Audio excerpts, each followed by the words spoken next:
We're joined now by Elireze Jefferzadeh, the Deputy Director of the National Council of Resistance of Iran and author of The Iran Threat, to break it down.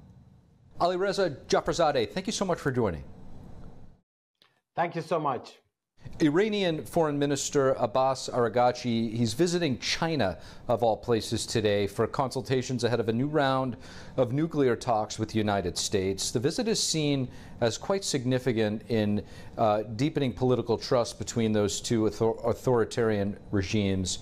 What do you expect to come out of it? Well, I don't really expect much out of it because whatever the Iran regime does nowadays, you have to see it within the context of the biggest crisis that is facing the regime, which is the nuclear negotiations with the United States, whether it's their trip to Russia or a trip to China, meeting with them. They want to create this perception that they are dealing with the superpowers, with the big powers in the world. And the reason they're doing it, because the regime has actually no leverage coming to the negotiating table. They are at their weakest point ever. What role would you say China is playing in Iran, and what's the goal in strengthening this relationship on both sides? Well, the Chinese have been helpful to the regime, and to some extent, they were buying the Iran regime's oil, especially when there were sanctions imposed on them. And particularly during the Biden administration, the regime managed to go around even the limited sanctions that existed, because none of them were practically enforced. And China was a big help in buying, providing money to the Iranian regime. But in terms of strategic alliance, long-term economic relationship, there are no replacement for anybody.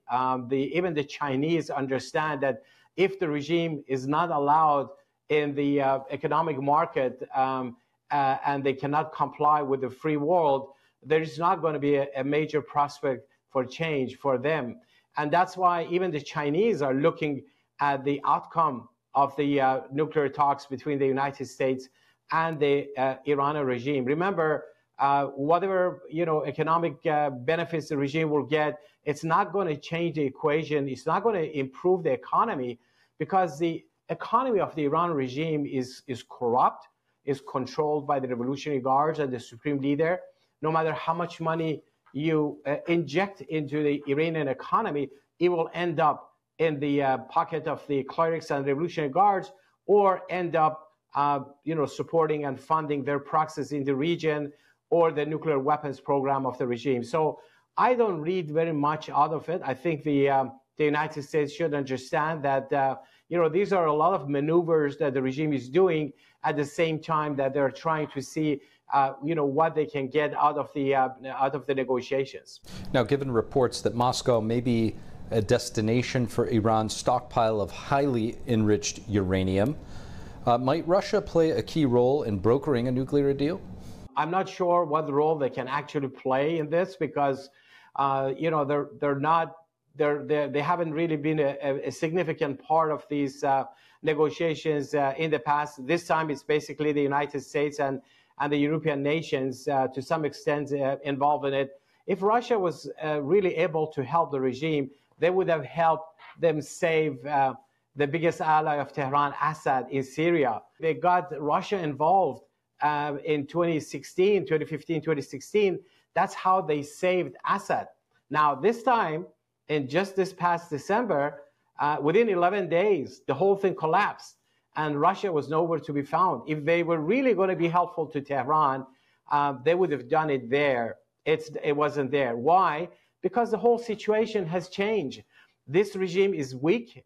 You don't want to help a dying beast. Just keep in mind that this regime is doing everything out of desperation. They're faced by the Iranian population who want change. That's where I think the focus should be for the nuclear negotiators in the United States, that the real end to the nuclear threat of Iran or their threat in the region is an end to the rule of the clerics. And of course, that's the responsibility of the people of Iran and the organized resistance. All the U.S. need to do is to recognize this reality, recognize the right of those who want to bring down the Ayatollahs, and then you will see what a huge change that will bring, not just for the people of Iran, but for the whole region.